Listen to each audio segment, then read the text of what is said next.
மிகச்சிறந்த நாயனார் புகழ்துணை நாயனார். செருவில்லிபுத்தூர் என்பது அவருடைய சொந்த ஊர். திருவில்லிபுத்தூர் தெரியும், மதுரைக்கு பக்கத்தில்.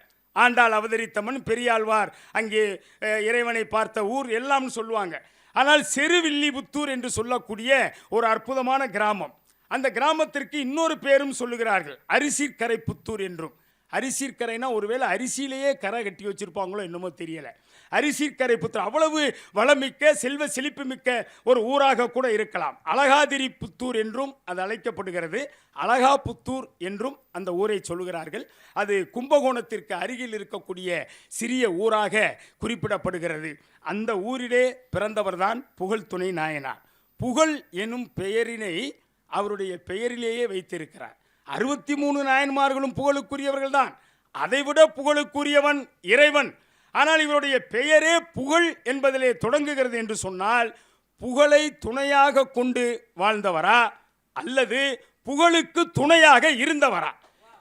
புகழை துணையாக கொண்டு வாழ்ந்தவரா, புகழுக்கு துணையாக இருந்தவரா?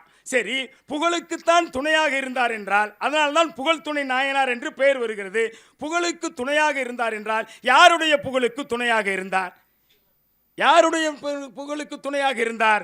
எம்பிரான் சிவனினுடைய புகழுக்கு துணையாக இருந்தார். புகழ் துணை நாயனார் என்று அவர் போற்றப்படுகிறார். என்று சொன்னால் புகழ் என்றால் இறைவன் என்று பொருள்.